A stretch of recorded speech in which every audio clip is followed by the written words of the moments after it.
Hello, hello. Welcome, everybody, to Astrology Did Not Change My Life. I am still that bitch. Your local neighborhood astrology podcast. Because I am by no means an expert, but I simply love talking about astrology. And I want to be able to share that with you guys.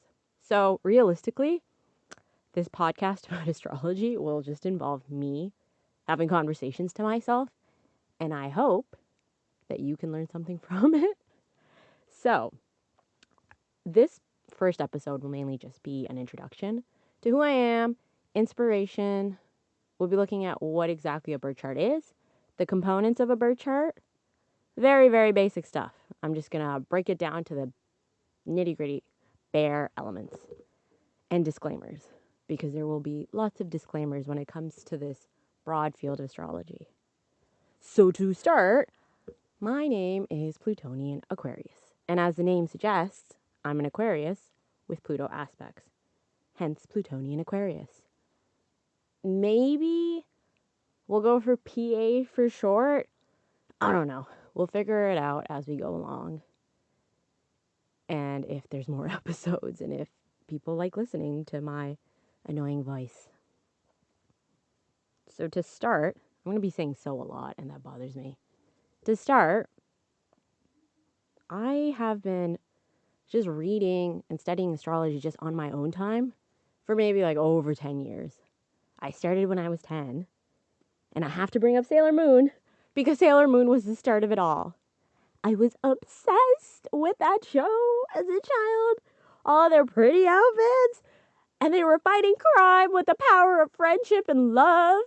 It was beautiful, and it's still iconic as fuck, okay? It still is. I don't care what anybody says. Sailor Moon will never, ever not be iconic. Can you tell what generation I'm from? Never, ever not be iconic.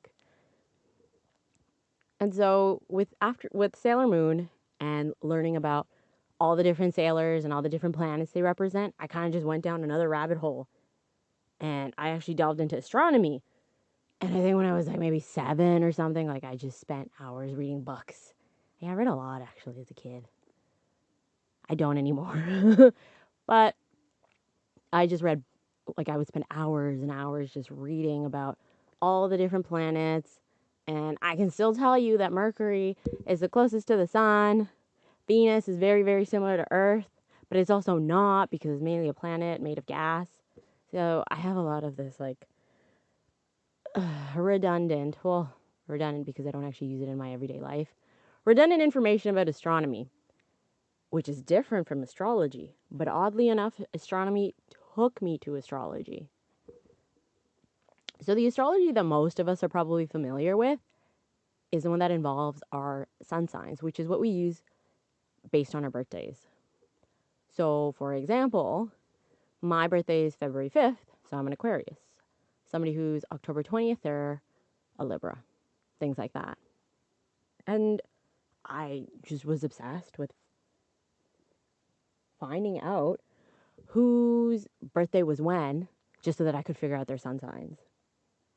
And so I was really, really good at memorizing everybody's birthdays because I just wanted to know their sun sign. I wanted to know if you were an Aquarius or if you were a Libra, a Scorpio, anything. Just give it to me. And then I learned that there was more than just your sun signs. That's when I learned that you actually have a moon sign, a Mercury sign, a Venus sign. And then that's when I got introduced to a birth chart. And it was way, way more than what I actually expected. And then I went down another rabbit hole. And there were so many resources out there on the internet that made it so easy to just learn about your birth chart. And many of the websites that come to mind from the top of my head are like Astrofix, Astrology Membership, forums. Forums were great. And then somehow that took me into books. So there were many astrologers who actually wrote books that we still reference to this day. Stephen Forrest, Donna Cunningham, and then I think even Wayman Stewart. He's one of my all-time favorite. I have to mention him because he was just so foundational for me and helping me solidify so many of the concepts. And all in all, I am just a self-taught astrologer. There's It's just been me just sitting down and reading about astrology whenever I was sad, whenever I had time, whenever I was bored. It just became such a hobby that I didn't even realize that how much time I had spent on it until I would start talking about it with friends, and they would lose their mind and they'd be like, "Whoa, whoa, whoa, why do you know so much?" And that is a very good question. Why do I know so much? And I really don't have an answer to this day. But now as I'm older, I've gotten into learning birth chart readings, and this was all because I wanted to learn more about my own chart. And I realized that so many people want to get into astrology, but they don't know where to begin. And even the resources that I use to learn aren't even available anymore. They'll be like page 11 on a Google search. And so there isn't really any tips or tools for people to use to even learn or even like begin venturing into astrology. And that sucks because let me tell you, when I first started learning about my own birth chart and getting into astrology, I was looking for answers for a lot of the stuff that had happened to me when I was a child. And it just didn't seem like there was anything really for me to truly understand myself and to move forward with my life. And the only thing that actually did work for me, oddly enough, was astrology.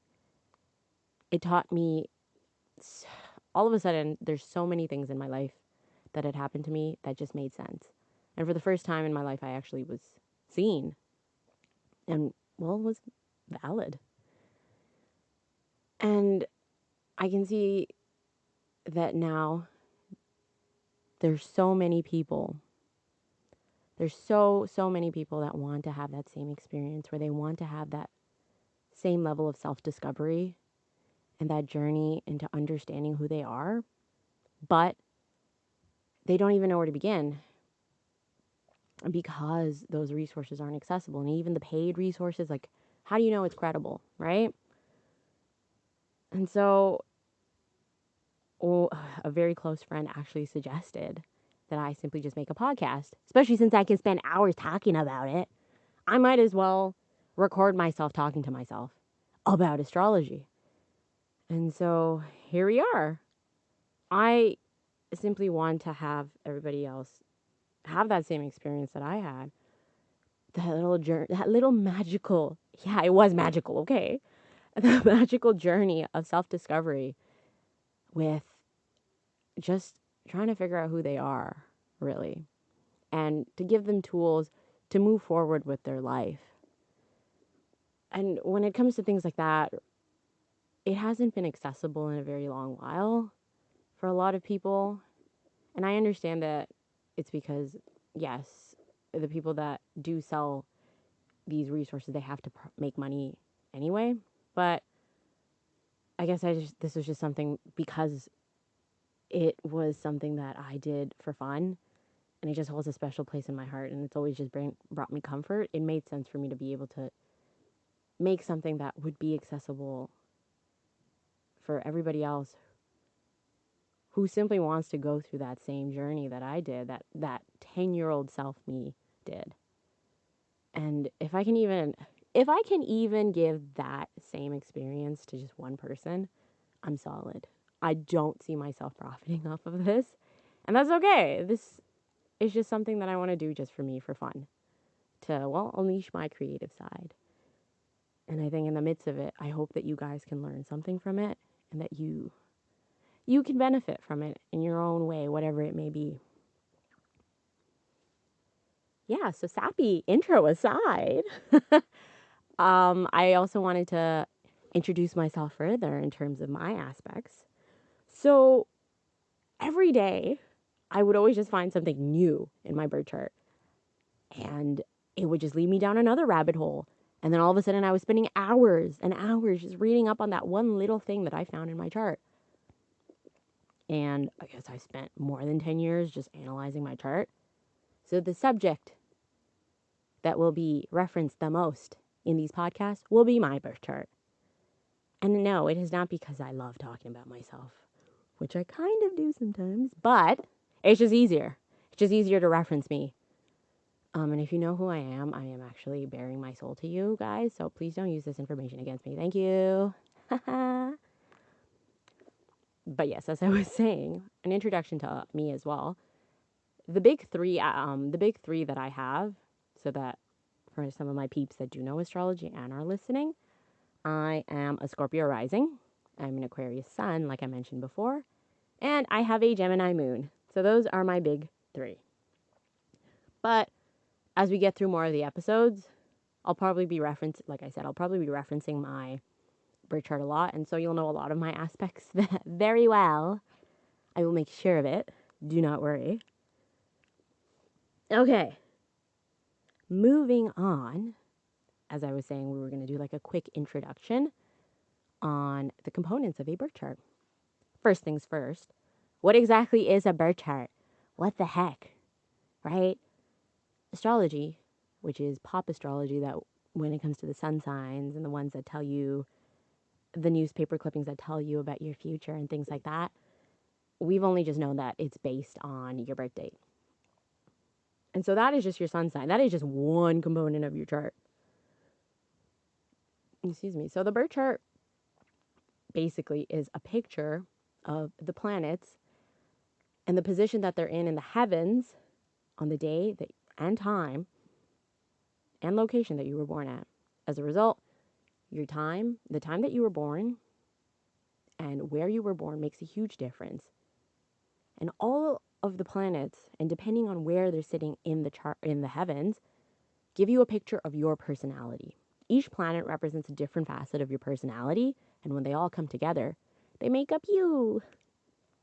And then, as I was saying, the heavens, they're divided into 12 houses, and each house represents a different part of your life.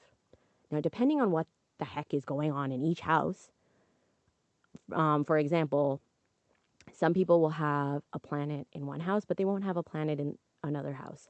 So the house that is occupied by a planet, that will be a little bit more important for them in the long run. So some areas of your life will be more important for some people, but similarly for another person, that area would, well, not similarly. Took me a minute. Hold up. But on the other hand, for somebody else, that same area of their life will not be as important as it is for the other person. I hope that made sense. Kind of made sense in my head. Anyways, as I was saying, so to begin, I'm first going to go through the planets. And this will make more sense as we go through more of the podcast. I will go through each little component more in depth. So if I lose you along the way, don't worry. You will be able to learn more in another episode, okay? The planets, as I was saying, there's 10 planets. There's 5 personal planets and 2 transpersonal and then 3 generational planets. So the 5 personal planets are more important for your personality. The first one, which is the sun sign, as I was saying, that's based upon your birth date. That, as the sun, think about the sun, it's the center of the universe. Well, our universe, essentially. All the planets revolve around the sun. So the sun is that self-confidence that you have. It's how you shine, right? It's how you get noticed out there in the world. And when it comes to shining, that's a lot of that is dependent on our self-confidence and our self-esteem. So most of us don't really actually grow into that until later on in life because think about it. Self-esteem issues are universal. Most of us don't build it until way, way later in life as we go through things. And then after that, you have your moon sign. Your moon sign looks at your emotional landscape, your emotional responses, how you react when it comes to personal situations, how you express your emotions, and anything to do with that emotional realm, like I said. And oftentimes, because depending on what sign is in that, or what sign it, ugh, depending on what sign your moon sign is in, it'll give you an idea of what it is that upsets you, what it is that will trigger you, depending on the themes of that sign. So, for example, I have a Gemini moon. The things that will upset me will be issues that are revolving around communication when I'm not able to express myself. Things like that make me upset. But similarly is but similar to what triggers you, it's also what brings you comfort. And so I love to have constant stimulation, and so that's why reading has always been a source of comfort for me, and being able to access different resources and to learn. And so you can see sometimes people can relate more to their moon sign because that's a lot more personal. Next, we have your Mercury. Your Mercury is how you communicate, it's how you think, and it's how you process ideas. It's that mental landscape that you have. And oftentimes, by talking to somebody, you can get an idea of what their Mercury sign is because that's how they're talking to you. Maybe somebody will talk to you like a Scorpio, or somebody will talk to you like a Leo. And so now you can already see that we are not just our sun sign, right? There's so many other facets to you that make up who you are. And so the birth chart takes those nuances into consideration. Next, we have everybody's favorite that I feel like everybody likes to know is your Venus sign, the planet of love. So the Venus sign is a good indication of how we love. And that's not just towards other people, but also towards ourselves. And love is just an umbrella term. So the way that we express love towards our friends or family, our romantic interests, but it's also how we showcase that love back towards ourselves. And usually your Venus sign is a very good indicator of relationship compatibility or how you'll act in a relationship. So oftentimes when people are telling you about compatibility, they really should not be looking at sun signs as much as they should be looking at Venus signs if they really want to know just, I guess, like a surface level of how they'll be romantically. Obviously, there's more to it, but usually the Venus sign is a good indicator. And then the last one in your personal planets is your Mars sign. Your Mars sign is a very good indicator of how it is you go about achieving your goals. It's that drive, it's that passion, it's that fire underneath your ass that drives you to go out there and get what it is that you want out of life. And because of that, it's also usually a very good indicator of what it is that makes you angry and how you showcase that anger and how you process that anger. So somebody might seem very, very mellow and lovely and chill, and then all of a sudden they just lash out in a way that you didn't think was possible. And that's probably because they're acting out their Mars sign, and it's very different from the other aspects in their personality. And so again, the very nuances of a human, and the birth chart takes that into consideration. So the next planet that we have is Saturn. No, not Saturn. Actually, we can talk about Saturn and then we'll talk about Jupiter. The next planet that we have is Saturn. Saturn and Jupiter, neither of them are really personal planets, but depending on where they're placed in your chart, it gives a good indication of themes prevalent in your life. So wherever Saturn is in your life is an area in your life that you have to be disciplined, where you have those limitations because you have to build that discipline and you have to build that foundation. It's where you have to do things the hard way and work towards it.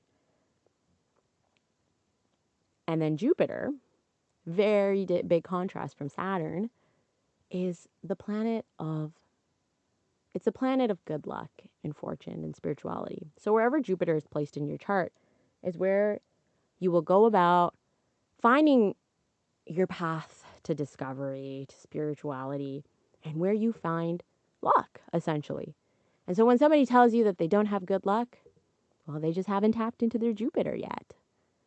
We all have luck in our chart. It's just a matter of finding out where it is and using that to your advantage to help you. And then the last three planets that we have are the generational planets. So those planets are the ones that you'll see affecting, like the name suggests, a generation. So people that are in, say, the millennial generation, they'll usually have they'll have each and every single individual within that generation will have a planet in that same sign. So for example, millennials, most of them all are Pluto and Scorpio generation. Gen Zs are Pluto and Sagittarius generations, and things like that. The first planet in the set of the generational planets is Uranus. Or how everybody makes the jokes, Uranus. Didn't think I was going to make that joke? Of course I was going to make that joke. Damn right. I had to. It's my podcast. I'll do whatever I want. Please continue listening to me. So Uranus is the planet of unconventionality. It's the planet of unpredictability. And oddly enough, also the planet of technology. So wherever Uranus is placed in your chart is where things are unpredictable, but also unconventional. And things don't always make sense, but it's where you stand out and how you like to stand out and be different and march to the beat of your own drum and refuse to follow the status quo. Because as the planet suggests, the reason why it's basically the planet of unpredictability is because it doesn't like to feel limited. If something is not working, they will break through those old structures to make way for new structures. It's that simple. Next, we have Neptune. Neptune is the mystic. It is the planet of dreams, of deeper spirituality that we don't always truly understand, like esoteric, mystical spirituality. The one where you have to be in like deep, deep, deep meditation just to understand. And wherever Neptune is in our chart is wherever we unleash that mysterious creativity, those dreams. It's a very, I'm going to be honest, it's a very hard planet to understand sometimes because it's so slippery. Because that's how dreams are. You don't truly understand them. You can't always put actual words to those energies. And Neptune embodies that.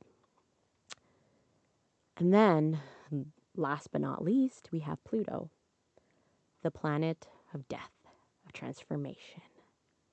And death doesn't have to mean literal. When it comes to transformation and regeneration and metamorphosis, these heavy, heavy words, Pluto likes to believe that the only way we can make way for new things, similar to Uranus, is if we quite literally end, oh my gosh, somebody else is, I'm hearing something and it's bothering me. Sorry. So the only way that we can make forth for new things is if we quite literally just cut off and end a certain cycle. And that's the only way we can move forward. And it's kind of similar to the idea that every time somebody is born, it's because somebody else died, right? It's that balance. And so it doesn't always have to be about like a scary concept of literal death. It can simply just mean that we are letting go of everything that does not serve us to make way for a new cycle. So wherever Pluto is in your chart, wherever Pluto is placed in your chart is where you are very good at just transforming, letting go of the old and making way for new. And so you can see that when you take all of these planets into consideration, and I'm not even talking about the houses yet, we have, well, a very complex individual. And that's what I am just going to keep reiterating, that birth charts and astrology always takes you as an individual into consideration and really honors that there are many, many different facets to who you are. and that you're not meant to simply just be boxed into 12 signs. And that's why I completely agree that you shouldn't be simply just narrowing people down to just, well, you're an Aquarius. Well, you're a Libra. Because that's not fair. Because there's so much more to us, right? And as I promised, I would talk about the house system. So, as I mentioned, the heavens are divided into 12 houses. And not all 12 houses have to be occupied by planets, but you could have, actually, no, that wouldn't be, no. Not all 12 houses are usually ever really occupied because we only have 10 planets. And depending on what is going on in each house, or depending on which planets are placed in each house will play a more important role in your life. So the heavens are divided into 12 houses, and they represent different areas in your life. And it can range from like your adulthood, your career, your relationships, like the way you communicate. But we'll go through them quickly. The 1 to 12 houses. So the first house, also known as a rising sign, is your house of self-expression. It's actually the first thing that people see when they don't know who you are. They actually just see, that first house of self-expression. And so, oh my gosh. Did I burp? I'm sorry. Oh. But as I was saying, the first house is the house of self-expression. It's the first thing that people see when they don't actually know who you are because it's a very instinctual house. And you aren't even aware that this is the mask or the persona that you're putting on. But it's how you go about in the world because it's so instinctual. When you're first going out and doing something, that's the energy that you put out into the world. So, for example, I approach the world as a Scorpio because my rising sign or my first house is in the house of Scorpio. So when people first see me, they think that I'm a Scorpio, like hands down. Like I get it all the time, and nobody ever thinks I'm an Aquarius. So sad. And that's because that's my first house is just in everybody's face, and that's usually how it is. So oftentimes when you're guessing somebody's sign, you're probably guessing their first house. Next, we have the second house. The house of money is what they traditionally call it, but I like to believe that it's the house of resources and how you feel safe through those resources. So oftentimes we can feel safe through material resources, such as money. And so how we go about getting those resources is dependent on our second house. And it's the house of comfort as well, because again, it's how we go about feeling safe. Your third house is the house of communication. And similar to Mercury, for example, it's how we go about expressing our ideas, I guess even processing ideas. But it's also a very good indication of your early childhood, like your early, not your, your early education system in the elementary school years is usually, that's what the third house usually looks at as well. Your fourth house is the house of, I like to believe, your early environment. And I also like to believe that it's the house of safety. So when in our early childhood environment, whatever we go through, whatever we experience is usually a good indicator of how we go about feeling safe in the world. Because your early experiences kind of define how you go about into the world, including going about and creating a safe space for yourself, because that's what those are the messages and themes that you're supposedly supposed to learn in your early childhood. And a lot of that includes feeling safe. And then we have the fifth house, which is the house of creativity and spontaneity. So it's how you unleash your creative side and how you go about even approaching dating, because that's meant to be spontaneous and fun. So it's basically how you go about having fun as well. And then your sixth house, a little bit different from the fifth house, is the house of routine. It's a house of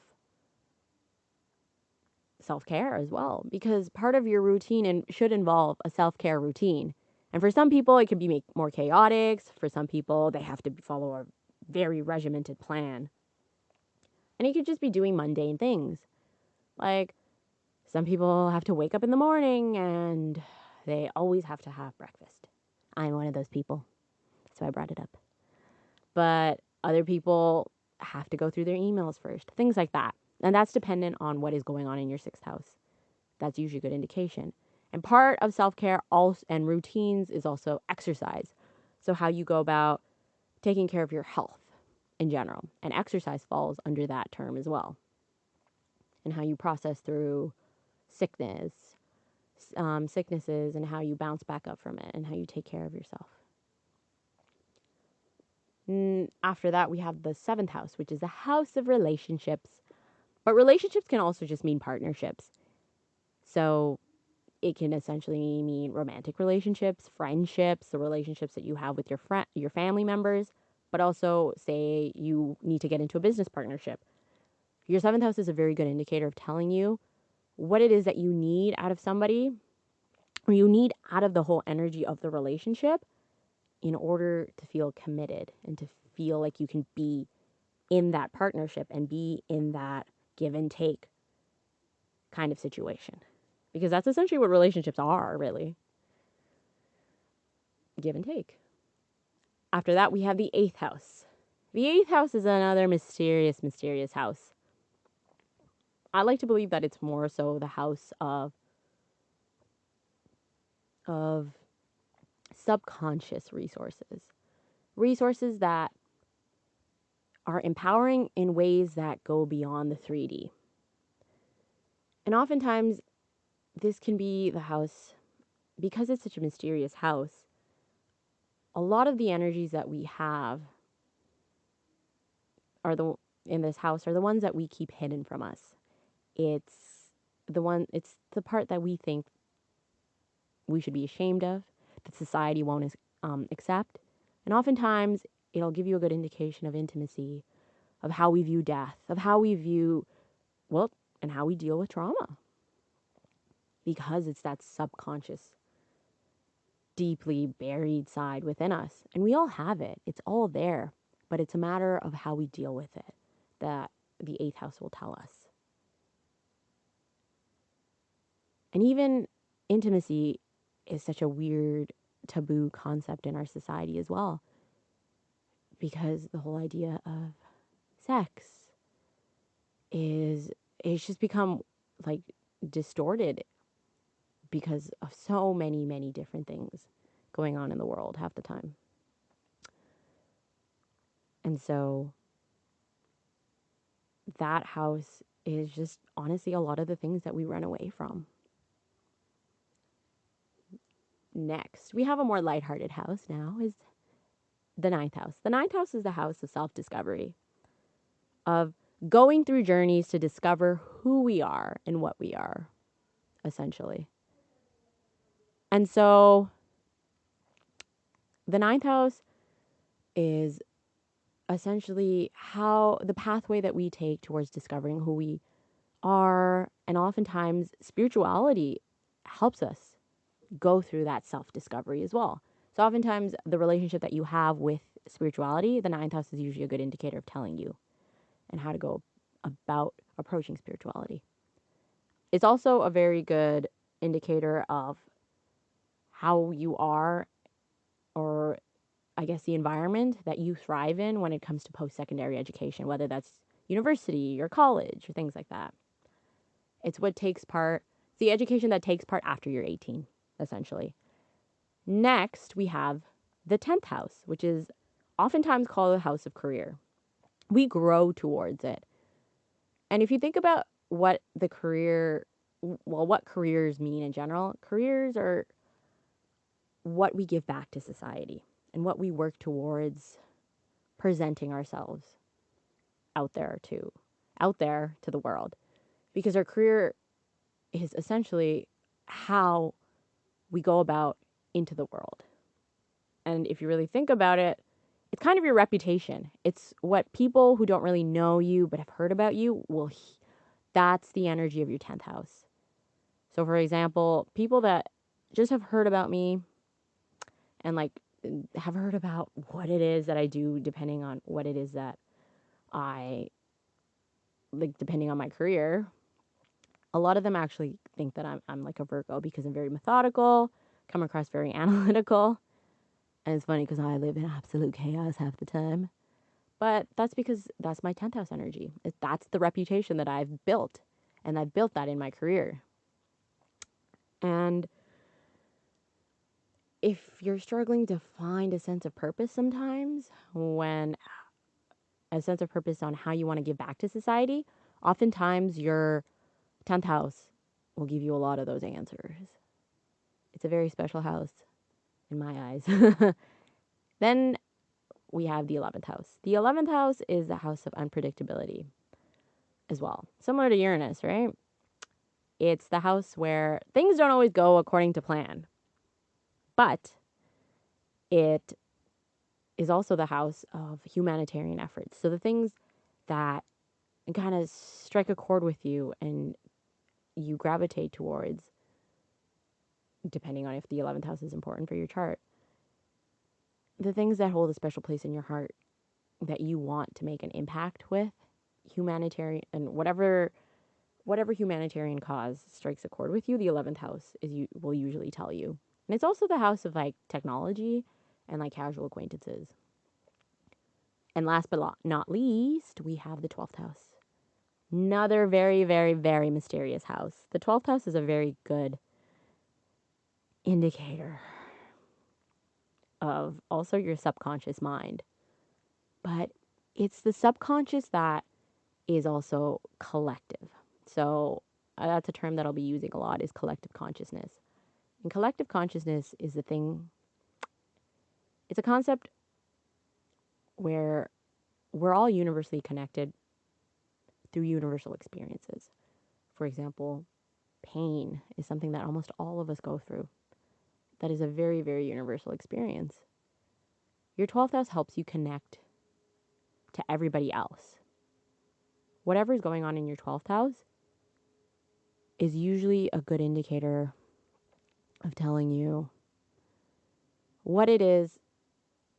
And your 12th house, actually, I'm going to change that. Your 12th house is also the part of you that you hide from yourself because it's so, so, so deeply hidden that sometimes you're not even aware that it exists. When it comes to collective consciousness, like it's a very hard, I don't want to say hard, but it's a difficult concept to grasp around. Like it took me a while to really understand this placement. But essentially, it gives you an idea of the things that you may dream about and like very deeply rooted things that you didn't even know were really a part of you. And because of that, it's also actually the 12th house also plays a very big role in telling you how your environment, I'm going to sound really scary right now, how the environment was when you were in your mother's womb, and also the events that took place before you came into the world, say like the actual birthing process.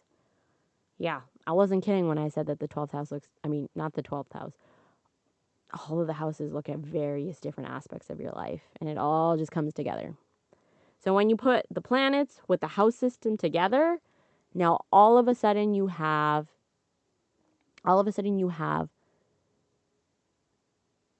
so many different indicators of not only your personality, but how you go about and handle different areas of your life.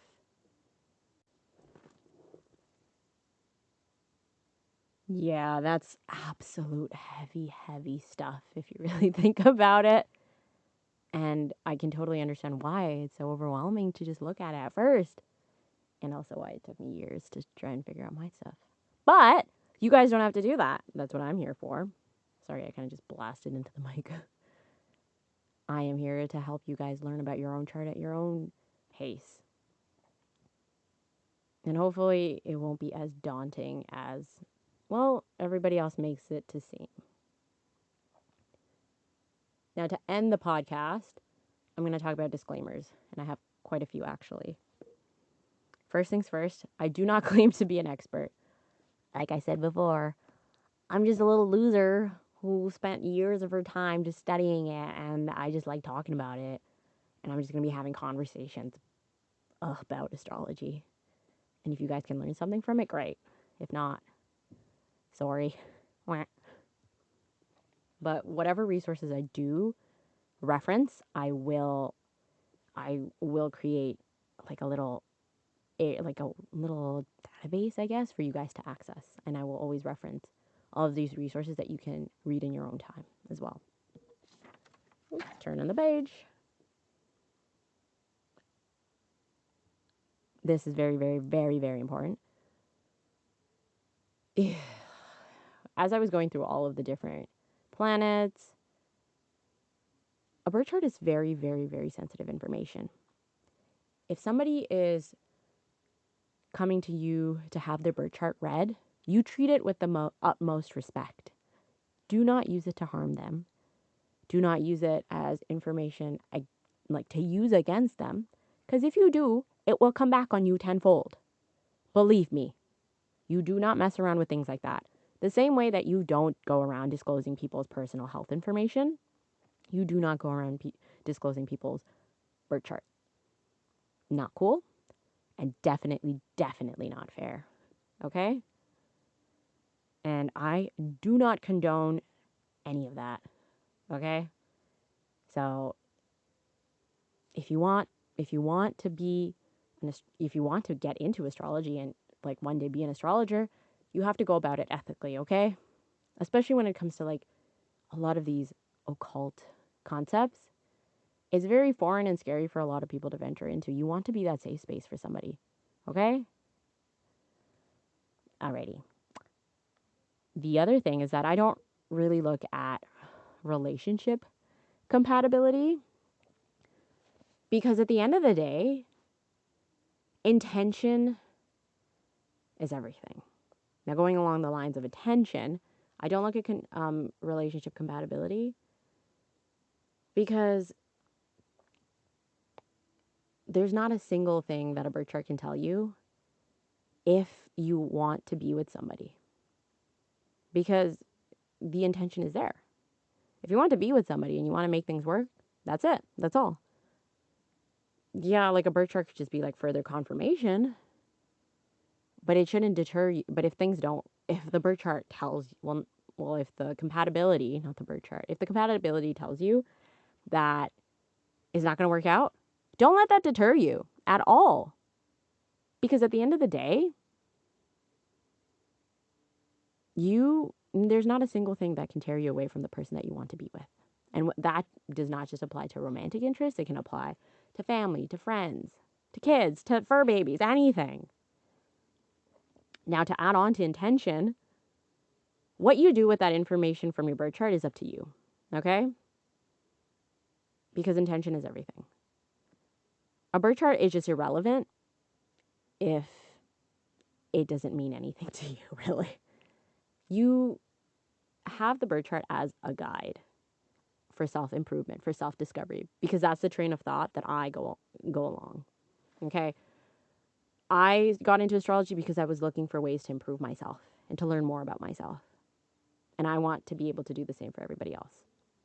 Now, a birth chart is meant to serve you, not rule you. I really like that saying, so I decided to bring it in.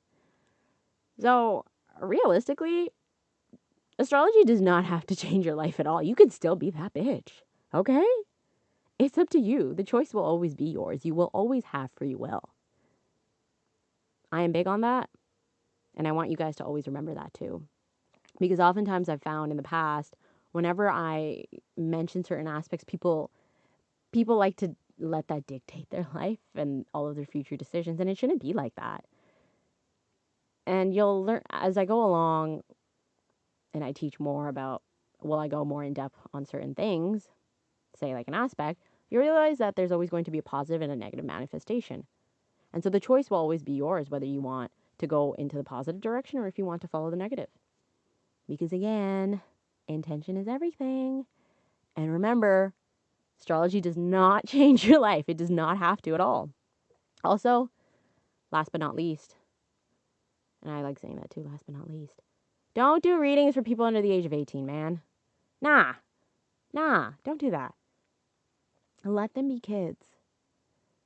Okay, like you can keep that information at the back of your head and let it manifest. But don't go around disclosing this. Maybe, like, I would even say, like, wait until they're 25 because nobody really grows into their chart until later on in life. But yeah, stay away from the kids, okay? No.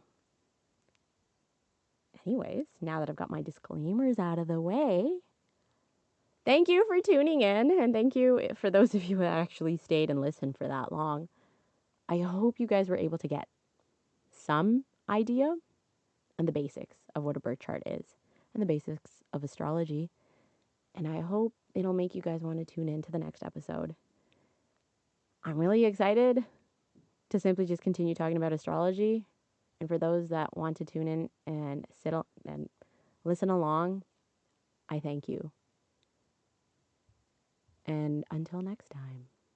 So the next episode will be about rising signs, which I think is a very, very important thing. More so than the sun sign, actually. So tune in next time. Thank you. Bye, everybody.